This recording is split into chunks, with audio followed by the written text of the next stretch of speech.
Innovadores al fin del mundo. Una conversación sobre emprendimiento, innovación y sostenibilidad junto a destacados invitados con experiencias que no te puedes perder. Innovadores al fin del mundo.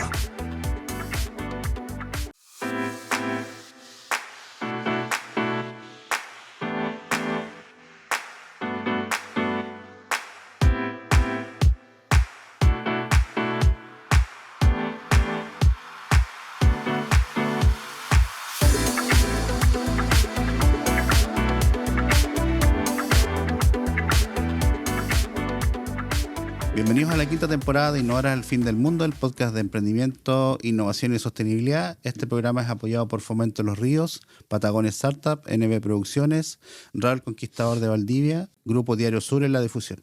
Mi nombre es Ricardo Icarte, soy CEO de Patagonia Startup, una incubadora y aceleradora de negocios con foco en cambio climático, sostenibilidad y economía circular. Hoy conversaremos con una líder que está redefiniendo el rol de la ciencia en nuestro país. Estamos acompañados de la doctora Leila Cárdenas, decana de la Facultad de Ciencias de la Universidad Austral de Chile y directora del Consorcio Sur Subantártico Ciencia 2030. Es una científica que está liderando cambios hoy día en nuestro ecosistema y también es parte relevante también de nuestro ecosistema regional. Así que bienvenida, Leila, a nuestro podcast y gracias por aceptar la invitación. Muchas gracias por la invitación. Yo estoy súper feliz de estar aquí y también de la forma en que me presentaste.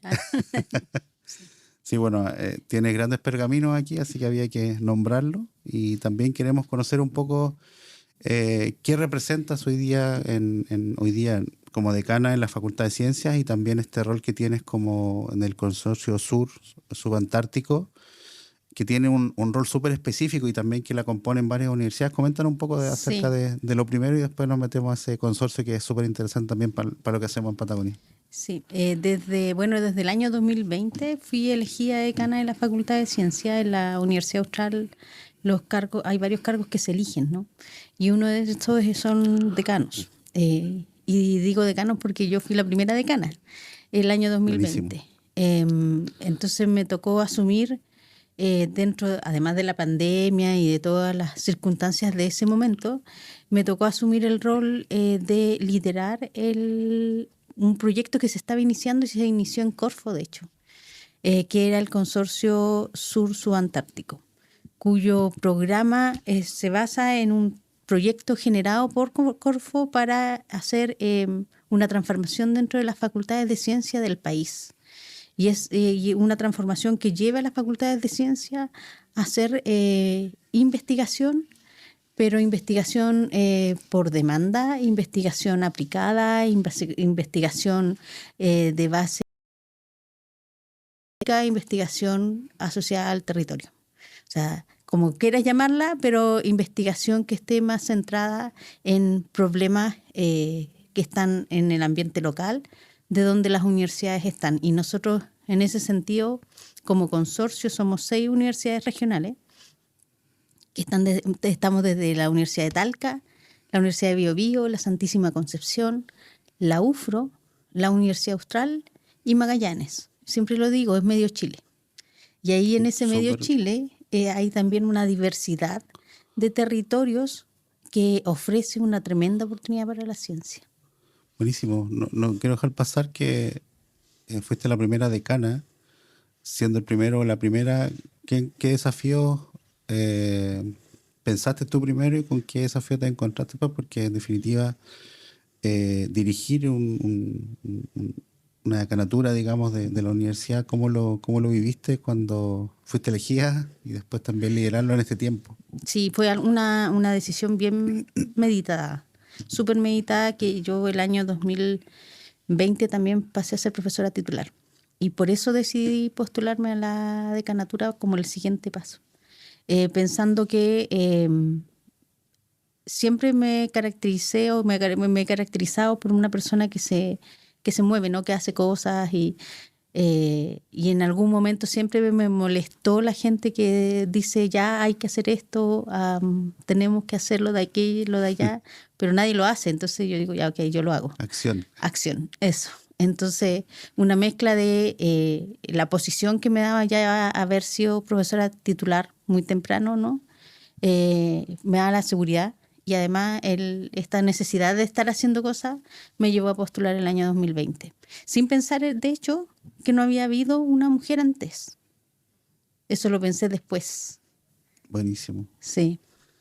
¿Y fue complejo al inicio dentro de los otros decanos, quizás? Sí, fue una etapa que yo creo que más que para mí, para ellos, porque yo llegué además en un momento donde en la Universidad Austral habían solo decanos. Entonces yo era una decana y ellos eran decanos y siempre pensé, aquí en la confianza del podcast, que ellos tenían su WhatsApp aparte para hablar como hablan los hombres. Claro. y después tenían otro para hablar conmigo. Bueno, resultó que no, finalmente terminamos súper amigos con todos, pero claro, habían como ciertas idea, ¿no?, de que una mujer complicaba estas relaciones, porque igual los hombres tienen una forma de relacionarse distinta cuando están juntos, ¿o no? De todas maneras, sí, yo creo que hay algunos cambios, pero en definitiva yo creo que el valor que tienes tú, justamente lo que dijiste, que es accionar. O sea, cualquier persona que es el primero o que se integra a algunos grupos y que empieza a accionar se va destacando. Y yo creo que ese es el camino y también por algo te invitamos porque has hecho acción.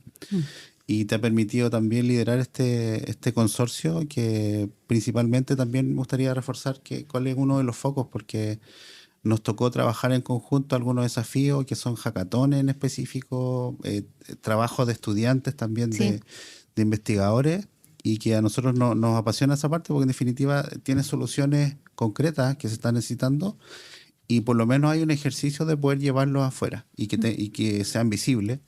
Cuéntanos un poquito cuál es el foco que tiene ese consorcio. Sí, el consorcio tiene un trabajo, como ya lo dije, de transformar las facultades de ciencia. Y cuando digo transformar las facultades de ciencia, me refiero a un cambio de cultura del científico, la científica que nosotros formamos y los que estamos ya formando como formadores, ¿no? Y en específico esa transformación se refiere a ser capaces también de hacer una investigación en base a desafíos, en base a la demanda de otro, de un tercero, y no tanto hacia o solamente basado en la curiosidad, que claro, yo creo que es muy... de hecho, la curiosidad nos tiene hoy día donde estamos, pero también cuando se hace con desafíos hay otras aproximaciones que se aceleran en solución. Por ejemplo, y la pandemia fue el mejor ejemplo, la vacuna contra el virus de la pandemia se logró en un año. Y la primera vacuna se demoró más de 10 años en salir en el mundo. Entonces, hoy día es evidente que con ciencia se llega más rápido a las soluciones. Y ahí obviamente que nosotros tenemos que aprender, nosotros académicos, profesores, gente que enseña a futuros científicos, también este otro ámbito, ¿no? Y ahí en el consorcio entonces estamos trabajando primero en la modificación e intervención de las mallas curriculares.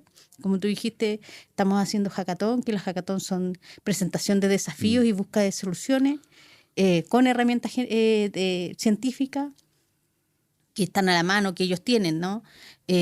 También estamos haciendo inclusión de cursos como por ejemplo innovación y emprendimiento.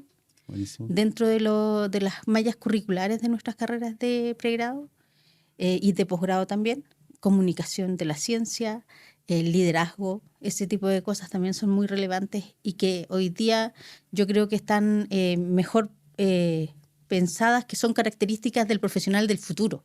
No sé, quizá hace 10 años cuando nosotros nos formamos, 20, mentira, yo me formé hace 30, no era imposible pensar en que te iban a hacer un curso de liderazgo en claro, el pregrado, ¿no? Pero hoy día, si nosotros estamos pensando en los científicos del futuro, es una característica que tienen que tener.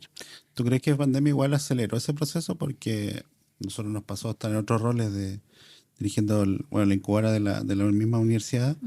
Te preguntaban por qué están en biotecnología, como, por qué siguen en este camino si es como el camino más largo. Después en pandemia nos dimos cuenta que no sé, pasamos de la prioridad 10 a ser, no sé, entre los 3 primeros. ¿Tú crees que la pandemia fue ayudando a esto? Obviamente estábamos en problemática de salud, que la ciencia sí, es lo más cercano a poder solucionarlo. Sí, yo creo que A nivel mundial pasó eso. O sea, de hecho, hay una revolución del conocimiento en la ciencia que está en la base. Tiene el proyecto Genoma Humano, ¿no? Que fue entre el 1993 y 2003. ¿Y cuál es esa revolución? Es la disponibilidad de información genética que permite hacer biotecnología hoy día. Es mucha. Y estamos aquí en la Universidad Austral, en Valdivia, y hay investigadores del más alto nivel haciendo uso de esas oportunidades. Tú me mencionabas a la Francisca de Neocrop. Orgullosamente te digo, la Francisca de Bioquímica de la Universidad Austral. Sí. Entonces, no es algo que esté muy lejos o muy distante o que ocurra solamente en los países de Europa, ¿no? Eso ocurre acá. Y se está haciendo acá porque también se quedaron y se instalaron acá en la región, ¿no?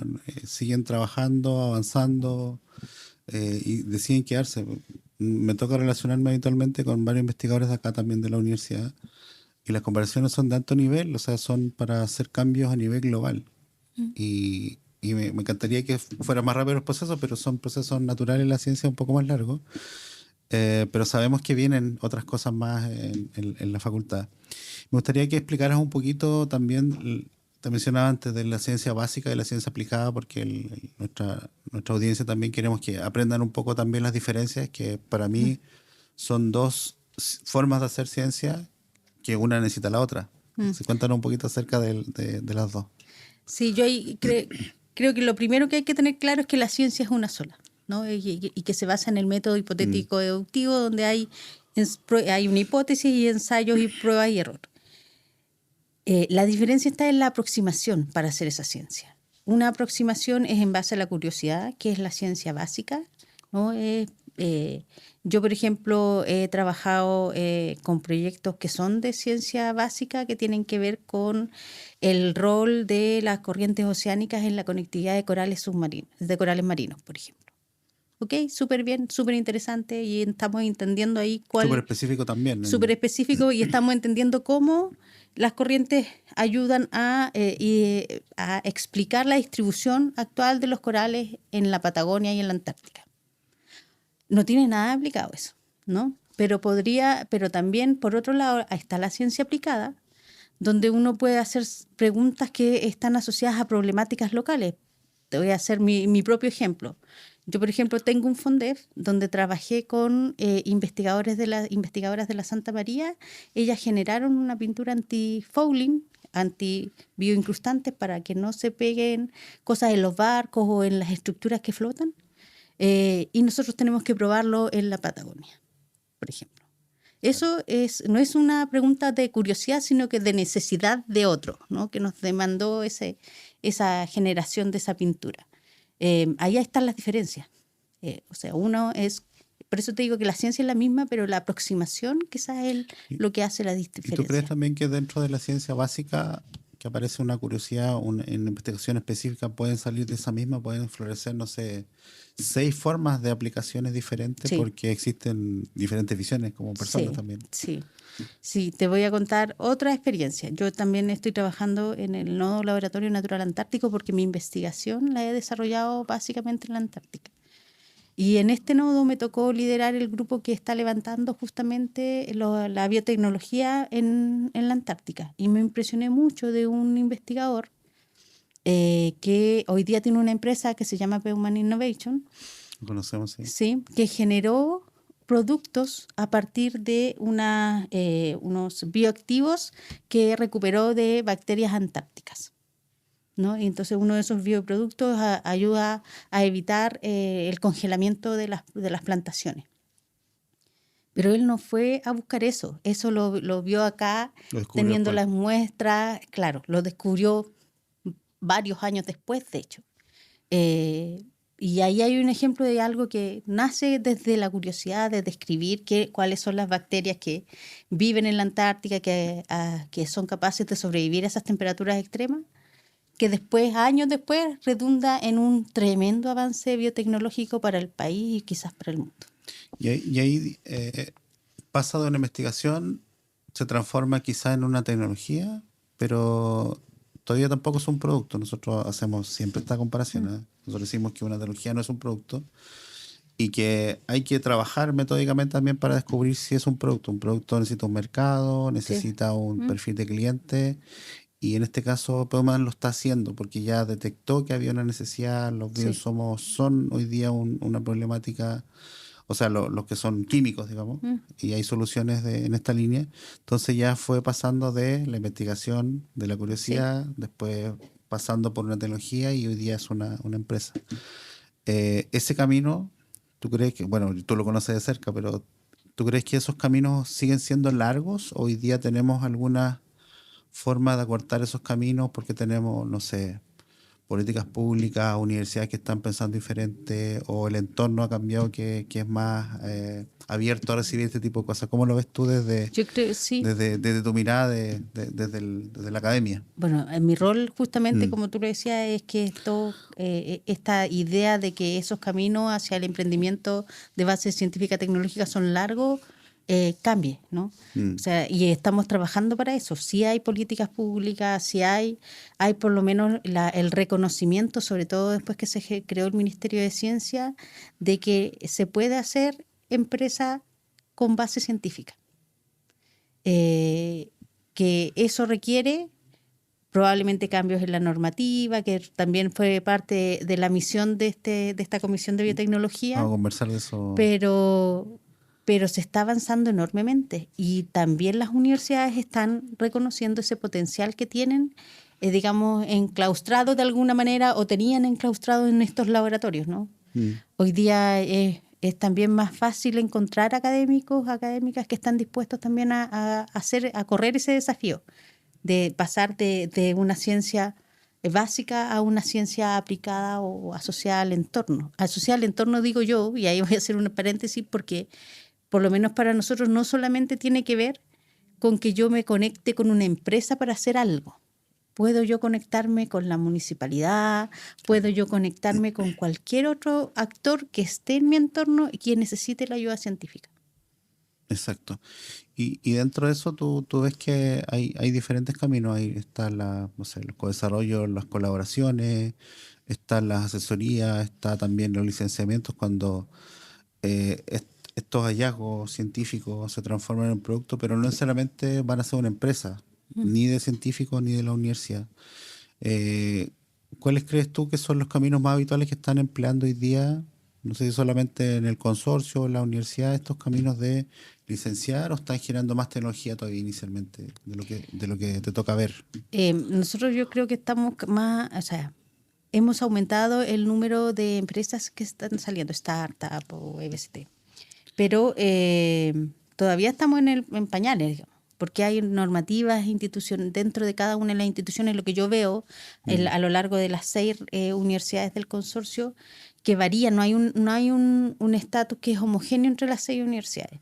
¿Ya? Algunas, por ejemplo, acaban de hacer un plan, una política de investigación moderna que incluye la innovación, que facilita el trabajo para el profesor, porque tenemos problemas de, por ejemplo, una falta de reconocimiento para los profesores que se dedican a la innovación en la carrera académica. Pero hay algunas universidades que eso ya lo están solucionando. Hay otras que todavía no, porque tienen otros temas priorizados. Entonces, claro, todavía hay desigualdad dentro de los avances en esas materias, pero creo que de todas maneras hemos ido avanzando. ¿Ya? Hemos ido avanzando, y ahí el consorcio yo creo que ha sido fundamental en estas 6 universidades para, desde las bases, porque esto ha sido desde las bases, digamos, desde los académicos que quieren hacer investigación, innovación, se esté moviendo, digamos, el grupo de reglamentaciones que tienen que cambiar dentro de la universidad para que esto se haga posible. Ahora, perdón, pero ahí tú también me preguntabas qué es lo que estamos haciendo. Yo creo que por lo menos en las 6 universidades que yo te escribo estamos tratando de ponernos al día con las reglamentaciones.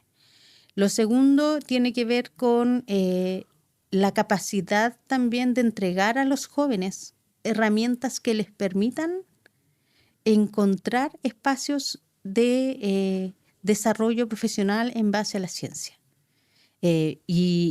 Porque una de las falencias que también tenemos como academia es que los chicos que se forman con nosotros en la ciencia quieren quedarse en la universidad. Claro. porque es el camino que nosotros le hemos mostrado tradicionalmente. Y ahí tenemos que hacer un esfuerzo tremendo. Por eso insistimos en la hackathon, por eso insistimos en hacer encuentros. Hemos hecho encuentros entre facultades, la multidisciplina, la colaboración. Es algo que nosotros tenemos que inculcar también a Yo creo que nuestros ese jóvenes. ejercicio ha sido súper bueno. Me ha tocado participar en una invitación de jurado para evaluar las propuestas y han estado trabajando conectados en línea ese mismo día, haciendo los diferentes pitch en diferentes lugares. Y los equipos que están liderando este consorcio me parece que son personas igual que están con ese motor de cambio. Creo Sí. que es un grupo súper bueno y que en definitiva que este consorcio va a traer frutos pronto, lo está generando ya. Y lo otro que quería comentarte, ¿cómo ves tú Startup Ciencia, que apareció un modelo, en definitiva, que apoya en financiamiento que no es menor, que permite hacer un trabajo importante? Ha venido a conectar justamente esta iniciativa más aplicada para poder llevarla. Ahí así hablamos de mercado, porque en definitiva Sí. sí tienes que conectarlo. ¿Cómo crees que viene a aportar Mm. ese granito de Startup Ciencia, que algunos pensaban que era una similitud de Startup Chile, pero que tiene otro foco, digamos, y tiene una estructura igual? ¿Cómo lo ven ustedes? Yo creo que es un muy buen aporte. Y ahí mira, es una cosa bien mía de convencimiento de estos años de trabajo que yo llevo. Yo creo que la universidad no tiene que tener las empresas. Para mí, nosotros tenemos que trabajar para que el emprendedor científico salga lo antes posible de la universidad. Y yo creo que eso ahí va a ayudar tremendamente, está ayudando tremendamente Startup. Destraba una parte importante que Sí, tiene hoy día. sí, sí. Hay distintas razones de por qué yo creo que no, pero la fundamental es que la universidad tiene el rol principal de formar. Pero no es formar para nosotros, es formar para el mundo. Entonces, mientras más emprendedores logremos poner en el mundo, mejor nos va a ir a nosotros también. Claro. Los que quieran pasarse Sí. ese camino, porque hay otras, como te decía, algunas tecnologías que sí también pueden ser patrimonio de la universidad y compartir esos beneficios, pero estoy totalmente de acuerdo contigo que muchas veces esa propiedad que pueda tener una universidad traba el que salga o que crezca esa startup o emprendimiento versus los modelos americanos que en definitiva Claro. están incentivando justamente lo que dices tú. O Sí. sea, no solamente incentivando, sino que están colocando dinero encima de la mesa para que lo hagan más seguido y con mejores condiciones.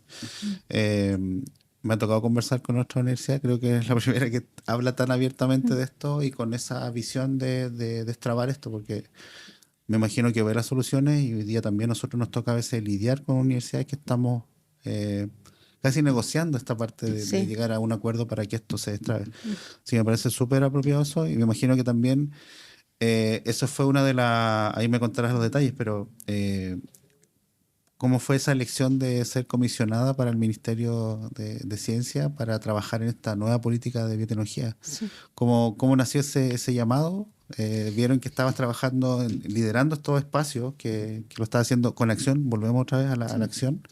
Cuéntame un poquito cómo fue esa interna. Sí, sí, yo creo que fue un reconocimiento también al tiempo que llevamos en el consorcio. Me encontré con el subsecretario en Santiago en una reunión de un otro centro, otro grupo de personas que está trabajando en un proyecto que se llama 1000 Genomas. Ok. 1000 Genomas Chile, donde nosotros también estamos dando ahí nuestro granito de arena, que tiene como objetivo secuenciar la mayor cantidad de especies que son patrimonio chileno de la biodiversidad. No sé, estoy pensando, por ejemplo, en el loco, en el cóndor. Entonces, la idea es que ese patrimonio quede para Chile y si nosotros lo secuenciamos, queda acá. Y en esas discusiones me encontré con el subsecretario y me contó que iban a hacer esta mesa de biotecnología y que la mirada desde la academia, pero no desde del investigador puro, sino más bien desde el rol que yo tengo como decana, que me permite también ver más allá de solamente mi investigación, que es uno de los roles que hay en la academia, sino que también ver la formación, la vinculación con el medio y todo eso, me permite tener una mirada más completa. Eso fue lo que me dijo. Y yo dije, ok, me convenció el tiro. Y me sumé al desafío. ¿Y quiénes más fueron convocados con la gente que te encontraste? Porque me tocó ver después que estaba bastante diverso, bien representado también, con diferentes actores. Sí. Cuéntanos un poquito componen Sí. esta comisión? Bueno, es un grupo súper diverso. Conocí a varios por el mismo trabajo que venimos haciendo en la facultad. La Pamela Chávez, por ejemplo, empresaria del norte, ¿no? de Antofagasta. Ella trabajó también con las mineras, y yo creo que va en la tercera, cuarta empresa que saca. Sí, la conozco. Biotecnológica, sí. Y claro, es una mujer súper power. Ella está fundando hoy día como decana la Facultad de Ingeniería en la universidad. Ay, no me acuerdo el nombre de la universidad, pero en la universidad. Atacama, del norte. No, se vino a Santiago a perfecto. una universidad a ser decana y fundar la Facultad de Ingeniería. O sea, yo la encuentro un 7. ¿Quién más estaba ahí? Está la gente del Sofofa Hub también. Los tenemos cerquita. Sí, que están acá, con este centro translacional que al principio me costó entender, pero que te juro pero que ahora, o sea, lo veo como el puente que nos hace falta. Tiene un rol específico, justo en una línea que tienen ellos. Sí, está la gente también, estaba el Álvaro Osa. Álvaro Osa tiene una formación también académica, digamos, que ha estado vinculado a la Universidad Católica, al Centro de Innovación, pero y esto fue completamente al azar, él nos asesoró a nosotros cuando partimos con el Consorcio 2030, en nuestro plan de desarrollo. Entonces, ahí teníamos también muchos encuentros y formas de pensar que probablemente surgen también del trabajo que él tenía previo y que nos inculcó a nosotros como consorcio. Así que ahí fue también súper bueno encontrarlo. Estaba también un investigador, o sea, un representante del Centro de Biotecnología del Vino de la viña Conchitoro, sí. Que igual me impresioné que estuviera ese interés en empresas, o sea, de encontrar empresas que tienen esto como un desafío propio, también es motivante. Sí, nosotros los conocimos hace años porque desarrollamos un desafío de innovación abierta con ellos. Sí. Y tienen una cantidad de líneas de investigación interna que algunas son cortas, 5 años, otras son a 12 años, y te impresiona cómo están trabajando interesados en eso. Sí, y están además muy asociados a los efectos del cambio climático, cómo nos vamos a preparar como industria.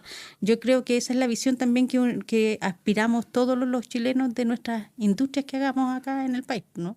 Claro. Una industria sustentable, preocupada de su medio ambiente. Así que o sea, en definitiva te encontraste con pares que estaban en la misma. Sí, muy grato el grupo. O sea, no, exento de problemas no estuvimos. Claro, se abre el debate, interesantes visiones. Pero justamente yo creo que eso fue también algo que enriqueció. Y yo voy a contar algo. Yo aquí también armé un grupito de asesores locales. Claro. Donde también Francisca fue súper importante, de ProChile también. Bárbara me ayudó bastante, o sea, consultas particulares que yo tenía, por ejemplo, con temas de internacionalización, de la aduana, cosas así. Yo ahí a WhatsApp incluso un par de veces nos reunimos aquí mismo en la nube.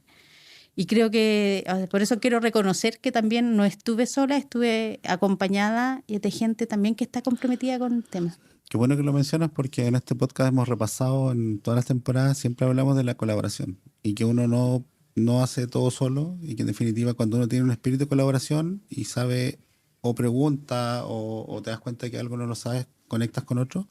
Y justamente Bárbara y Francisca seguramente te comentaron en sus roles cómo funciona esto en definitiva, que es algo que Francisca principalmente lo ha vivido del otro lado, que a veces uno ve mucho éxito, pero en definitiva hay hartas cosas, caminos no tan agradables en el arranque, sobre todo, que son difíciles y que ella las ha ido pasando. Entonces me imagino que ese fue el conocimiento que te llevó y pudiste traspasar esa comisión. Sí, yo creo que fue súper bueno eso también. Encontrar gente aquí que además que tú no, o sea, estar solo en este camino tampoco es motivante. Pues nosotros creemos que la red, y bueno, y por eso también yo soy parte del mismo WhatsApp del ecosistema. Yo creo que todos los que estamos ahí tenemos el mismo interés. Claro, de ir creciendo. Bueno, hablaste de ese grupo que también creo que uno de los que tiene gran número a nivel nacional y que está súper activo. Sí. Se abren debates, se abren diferentes instancias. Y creo que todos nos hemos dado cuenta que la biotecnología aquí en la región tiene un papel fundamental en el crecimiento. Hoy día ya lo vemos de país. O sea, hablábamos en la previa que quizá uno de los impulsores de tener esta visión más a largo plazo, con la experiencia que tiene Pablo Zamora, instala contenidos y visiones dentro de esto. Lo estamos viendo localmente. O sea, estamos viendo que florecen más empresas biotecnológicas. Mencionábamos que tenemos el desafío regional de poder armar buenas propuestas para este nuevo centro tecnológico de biotecnología para la sostenibilidad, que es un proyecto a 10 años, que en definitiva que es un proyecto a largo plazo, pero que tiene que establecerse también como un consorcio. Ya sabes Sí. cómo funcionan los consorcios, me imagino que también serán parte de esta propuesta, a lo menos, de postular, y esperemos que salgan muchas propuestas y que sea en beneficio de la región. Así es. Volviendo al tema de ser comisionada, a esta meta que tienen de estos 100 días para establecer esta nueva ley de... No es la propuesta de... ¿Cómo es el nombre que tiene final? Porque Sí, nosotros estuvimos, ahora ya esto está en manos del Ministerio de Ciencia, pero los primeros 100 días fueron los 100 días que nos dieron para hacer las recomendaciones para hacer la política de biotecnología a nivel nacional. Entonces, en esas recomendaciones que primero eran media desordenadas, teníamos la misión de juntarnos todos los martes, de 3 a 4. Hoy día me sobra tiempo porque ya me había acostumbrado el de 3 a 4, de 3 a 4. Entonces, en esas reuniones teníamos invitados distintos, gente que nos informaba de cosas, por ejemplo, la aduana, que ahí yo como investigadora sufro porque cuando uno tiene que traer, por ejemplo, un kit de biotecnología desde el extranjero, te puedes sentar 4 meses y esperar. Entonces, claro, competitivamente con otro país donde hay un investigador que sabe hacer lo mismo que tú, pero que no tiene que esperar los 4 meses para que le internen un kit. O sea, claro, ahí hay desde ese tipo de sufrimiento a, por ejemplo, conseguir permisos para poner, hacer pruebas en ambientes relevantes de productos biotecnológicos, que también ahí pasa por el ISP o por el Subpesca Entonces, identificamos todas esas rutas, ¿no? Desde a quién le compro mi producto para el laboratorio y dónde lo vendo. Perfecto. ¿Te fijas? Y con eso fuimos generando algunas recomendaciones que son algunas de corto plazo, otras de mediano y otras de largo. Y la primera recomendación es la ley, la política de biotecnología, una estrategia que permita tener una estrategia a nivel nacional. Sí, lo bueno es que los actores del ministerio también hoy día están convocando actores principales. Nos tocó también participar de ese proceso. Sí. Y de llevar también esta voz, ahora de vuelta que ya está este borrador, digamos, como el primer avance de esto. Estamos conversando con la doctora Leila Cárdenas y también aprovecho de invitarlos a suscribirse a nuestro canal de YouTube y Spotify como Innova al Fin del Mundo. Estamos llegando a la parte final de nuestro podcast. Pero habíamos dejado una pregunta en el aire ahí acerca de justamente de los temas que se hablaron en esta comisión. Me gustaría profundizar un poco de lo que sucede acá en la región. Si bien tenemos nosotros hablamos siempre que la región es un laboratorio por descubrir, estamos muy enfocados en estos alimentos funcionales, estamos trabajando a nivel genético también con mejoramiento genético en algunos proyectos acá. ¿Qué se conversó en esta comisión con respecto a esos temas? Porque nos hemos encontrado con emprendimientos, startups regionales que han tenido inconvenientes incluso para poder comercializar su producto en Chile, que tienen que estar mirando mercados internacionales. ¿Qué se conversó en esta comisión? Que nos puedas contar algo que en definitiva es lo que nos permite no ser competitivo, de hecho, claro, tener tantas reglamentaciones y ese tipo de cosas. Sí, bueno, se conversó de eso justamente, de la reglamentación, de cómo la normativa a veces se queda atrás. La biotecnología se caracteriza por ser una industria de rápido desarrollo, ¿no? Que tiene que innovar. Claro. Si no haces eso, te quedas atrás y la industria se desarma. Entonces, se conversó básicamente de la necesidad de que la normativa corra a la misma velocidad. una normativa flexible, una normativa que esté atenta al entorno nacional e internacional, una normativa que sepa, ¿no? Qué es lo que es el desarrollo biotecnológico propiamente tal. Y para eso hay acciones que pasan, por ejemplo, porque el ISP tenga una unidad específica de biotecnología que facilite todo lo que tiene que ver con... Que entienda primero. Que entienda y que facilite también la ruta del emprendedor de base científica tecnológica. Que además, o sea, esto es transversal para no solamente la biotecnología, para todo. En salud, por ejemplo, hacer biotecnología, aplicaciones biotecnológicas en salud, hacer una vacuna hoy día en Chile es imposible. Pues larguísimo y con todas las certificaciones que tiene que tener. Sí, entonces, y yo creo que es una necesidad como país. Sabemos hacerlo, pero no hemos podido asentar alguna industria farmacéutica que tome el desafío justamente porque no tenemos las capacidades. Esas capacidades no están tampoco aisladas, son distintas instituciones que participan en esto. Sí, y es súper extraño porque en definitiva estamos normando algunos, entre comillas, alimentos funcionales que los consideramos farma, pero tampoco dejamos que la farma avance. Sí. Es como que avanzamos un poquito, nos ponemos una traba, nos pegamos el salto y le ponemos otra. Y por eso hablábamos de esta normativa flexible, adaptativa, ¿no? Que permita, o sea, ir a la mano con el desarrollo biotecnológico, porque si no, no vamos a hacer nunca un país que tenga un desarrollo biotecnológico importante. Y de nuevo, si volvemos a las bases, en las universidades, en los centros de investigación, tenemos un montón de científicos y científicas que tienen las capacidades para hacerlo. Hoy día también te comentaba, hay empresas que tienen sus propios centros de innovación, donde están desarrollando tecnologías que tienen que salir, ¿no? Entonces, pedirle al Estado, digamos, que sus instituciones también se actualicen y entiendan cómo es este nuevo negocio que es la biotecnología, también es importante. Yo creo que estamos en el mejor momento y qué bueno también que se abren estos espacios de estos actores relevantes. Ustedes lo fueron, nos invitaron también a nosotros a ser parte de estos cambios. Y comentamos un poco si hablaron un poco de la regionalización o descentralizar un poco dentro de esta comisión. Porque nosotros tenemos buenas noticias acá, pero me gustaría ver si... Sí, nosotros hablamos todo el rato de eso. Como te comentaba, estuvimos con un grupo que era bien diverso, pero también bien representativo de distintas zonas. Y no sé si exactamente regionalización, pero sí áreas macrozonales de desarrollo. La minería en el norte, por ejemplo, a lo mejor es más allá de la ciudad de Antofagasta, pero es una zona que nadie dudaría que hay ahí un desarrollo minero. La zona completa, que es parte de la cuarta región al norte. Desarrollo minero que es importante y que requiere también o que puede entregar mucho hacia el desarrollo de la biotecnología también. Esta región, ¿no? Con el campo, con hasta la región de los lagos, de Aysén, con el desarrollo de la acuicultura.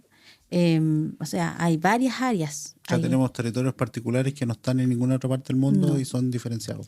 Tal cual. Entonces, sí, se habló de regionalización, pero también de cómo las regiones que estamos en estos territorios particulares debemos cooperarnos y trabajar en conjunto, ¿no? Para desarrollar, porque la industria biotecnológica es transversal.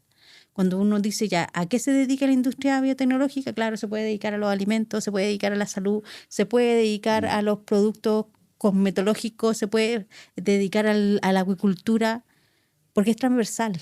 Pero entonces hagamos ese trabajo de definir en cada región, en cada zona geográfica, cuáles son los mejores potenciales que hay para un desarrollo biotecnológico ad hoc también a ese entorno. Sí, bueno, y creo que está sucediendo con el apoyo de los gobiernos regionales. Estamos en la región de los ríos, pero en la región de los lagos también se aprobó otro centro tecnológico en economía circular. Entonces creo que estamos en un territorio, entre comillas, de aquí a 10 años va a tener 2 centros súper instalados desarrollando, bueno, en 3 años tiene que partir, digamos, las propuestas. Pero en definitiva vamos a estar en un territorio macro sur súper potente que deberíamos posicionarnos a nivel global incluso dentro de las competencias que deberían crearse. Sí, sí. Y yo ahí te sumaría igual la región de Magallanes. Claro Porque que en la región de Magallanes también están pasando cosas donde los gobiernos regionales en estas 3 regiones han tomado decisiones, y si uno ve sus planes de desarrollo, sus planes estratégicos de desarrollo regionales incluyen la ciencia. Yo lo encuentro tremendamente novedoso y una tremenda oportunidad para todos los que estamos en esta zona.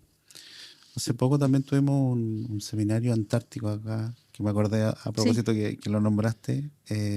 Hay algo relevante porque lo tuvimos acá y creo que todos no pudimos disfrutar de eso o se supo muy poco. ¿Cuáles fueron los hallazgos que llega a veces en estos seminarios, que es un territorio tan importante como la Antártica, que en definitiva hoy día con temas de cambio climático está aflorando solo? Sí. Cosas que quizás estuvieron ocultas por mucho tiempo. Sí, o sea, de hecho, eso está pasando. Sí, tuvimos el Congreso Latinoamericano y el Congreso Nacional de Ciencia Antártica, y dentro de ese congreso un montón de actividades, y una de esas que fue la que me tocó organizar a mí, que tiene que ver con justamente el desarrollo de la biotecnología y de Magallanes como ciudad antártica. Ahí tuvimos, por ejemplo, lo que te comentaba yo, vino el CEO de Peuman Innovation, que es una empresa de base científica tecnológica que hoy día exporta al extranjero, exporta al Ecuador, Perú, y lo que exporta es un químico extraído de una bacteria antártica que hoy día evita la desecación de cultivos agrícolas, por ejemplo. Que tú dices, ya, pero eso ¿funcionará? ¿No funcionará? Bueno, se ha ganado todos los premios del mundo y está completamente internacionalizado. Tiene una empresa, o sea, una filial en Suiza, otra en Canadá, y ahí está vendiendo su producto desde una cosa que empezó siendo ciencia básica. Buenísimo. Y ahora pasémonos un poquito a los consejos de nuestra audiencia. Quizás nosotros siempre invitamos a emprendedores o profesionales quizás de otras áreas que se involucren un poco en la biotecnología. Nosotros hemos tenido casos de personas que no tienen directamente relación con la biotecnología, pero se relacionan con gente de la biotecnología y forman empresas. Pero en tu rol de quizás formar o trabajar con investigadores, esta gente que es curiosa, tú podrías invitarlo, darle algún consejo de que está iniciando, por ejemplo, en esta curiosidad, conectarse con, no sé si con investigadores o con la universidad, si es que está pensando en alguna solución. ¿Cómo ves tú, cómo darías algún consejo a personas que están siendo curiosas en este momento? O sea, el primer consejo es sigan así. Yo creo que el ser curioso tiene que mantenerse, ojalá, el más tiempo posible. Y también, lo conversamos en este rato, ¿no? Sí. La colaboración, ser capaces de hablar con otro, aunque no sea de tu misma área, que alguna gente dirá, bueno, pero ¿cómo no va a poder hacer eso? Y en ciencia normalmente no se hacía eso. Hoy día ya es algo más aceptado, ¿no? Que yo me junte con un ingeniero, con un psicólogo para tratar un tema particular y ver cómo lo solucionamos de distintas aristas. Hay que pensar hoy día que el cambio climático es un hecho. El cambio climático tiene desafíos que son complejos y por lo tanto las soluciones tienen que ser colaborativas. Y ahí yo creo que ese es lo primero que hay que alguien que quiera emprender en biotecnología tiene que entender que solo no va a poder. ¿Y algún consejo de los investigadores que tienes tú? ¿Cómo los que tienes hoy día, que ves, que trabajan día a día, cómo los incentivas hoy día que sigan en ese camino también?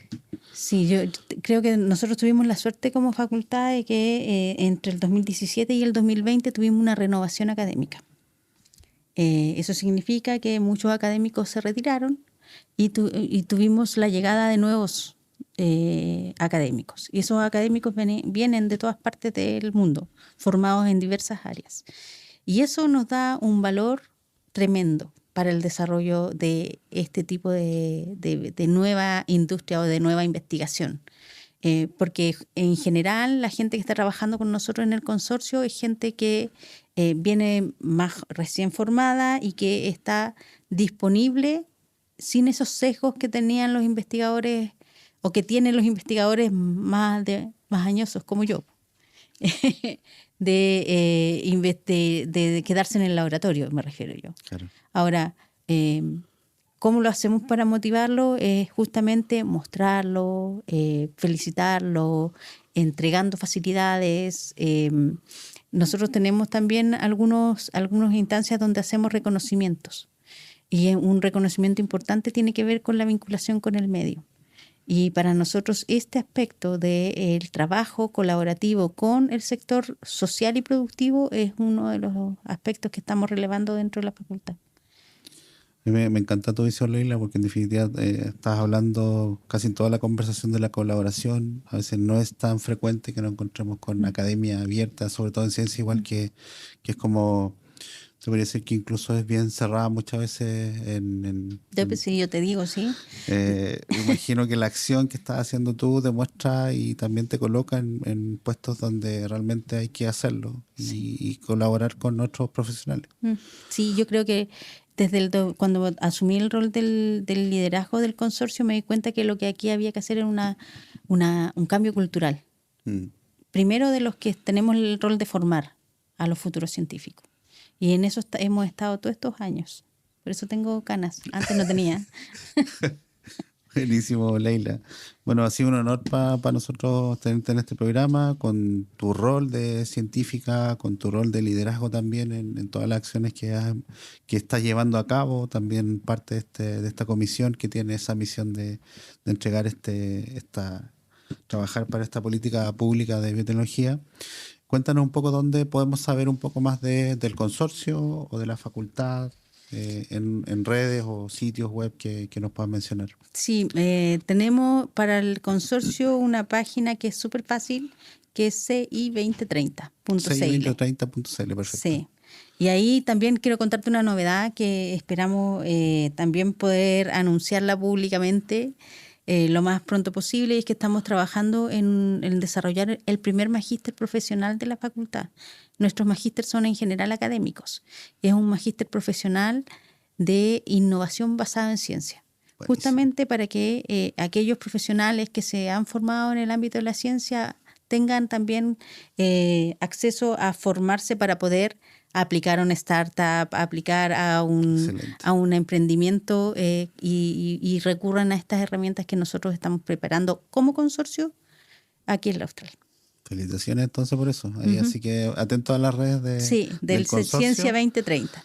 Del consorcio para estar atento en eso. Sí. Bueno, te doy las gracias, Leila, de nuevo por aceptar la invitación. Una conversación creo que muy necesaria, sobre todo hablar de ciencia, todo el potencial que tenemos como región y como país a nivel global, y todo lo que está sucediendo, que creo que estamos en el lugar indicado, en la industria adecuada para hacer estos cambios que necesitamos. Así es. Sí, yo por eso creo que el llamado es a mantenerse activos.